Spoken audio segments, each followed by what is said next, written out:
Hello viewers, how are you? Today I'm going to come straight to the point. I'm doing a realistic portrait with soft pastel pencils and sticks.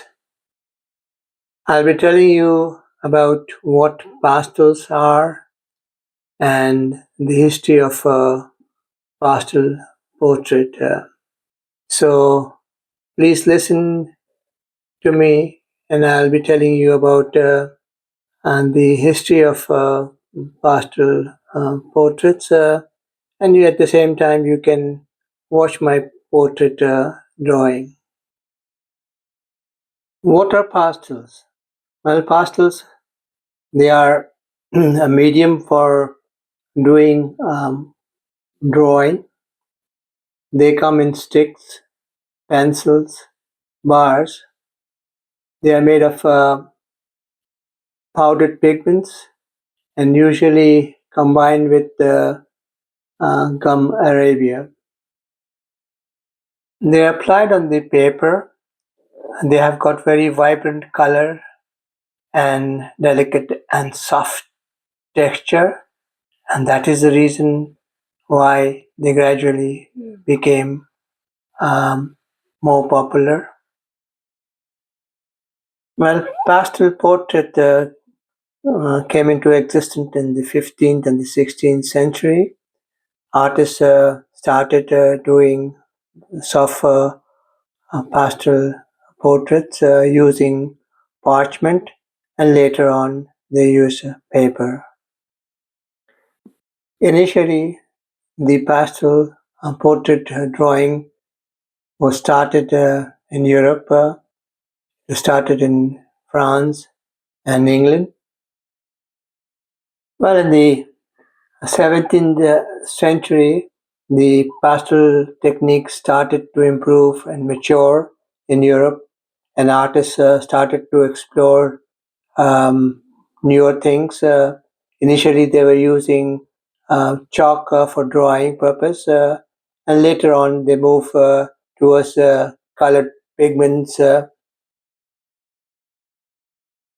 Towards the end of the 18th century, pastel was taken seriously and as a medium for art, and artists started exploring new things, and it also rose as a good medium along with oil paintings. Well, now the French and the English pastel artists started doing more portraits with this refined technique of handling the medium and showing light, texture, and the tonal values. During the 19th century, the artists moved towards realism. The materials were improved, and the papers were also better, so they could really do realistic portraits with pastels. They started doing underdrawing, layering, and also um, fixing the painting with a fixative, which is a material which is applied on the painting, and it should be applied with caution because it can leave the painting very dark. So it is applied in very small quantity, slightly initially, and later on you can apply more if needed. This is for the preservation and the longevity of your pastel paintings. Well, during this era, Degas was one of the artists who did figurative studies, did portraits with pastels, and he was quite popular. And the other notable figures were Jean Baptiste Simon, Edgar, and Emily Levy. And if I have pronounced these names wrongly, so excuse me for that. Well, 20th century was an era of modernism, expression, and abstract drawing. So our pastel portrait artists also started to explore these avenues. The vibrant color and the delicate texture and the softness of the medium helped them a lot in this respect. They started doing landscapes. Some of them did the natural landscape, and some of them did abstract or semi abstract landscape using pastel pencils. Some of the notable pastel artists were Elizabeth Python, um, Auguste Renoir, and they did some very good work with this vibrant medium and showed some delicate uh, texture and effects. Well, the present era has seen a lot of improvement in the material available and the techniques. Today we have soft pastels. It is available in the form of stick, bars, and pencils. We have got oil pastels. We have got hard pastel sticks. It is also available in the form of water soluble pastels. People combine different medium and technique. So some artists are also using watercolor for the base drawing. They're using a lot of layering to uh, achieve the depth in their painting.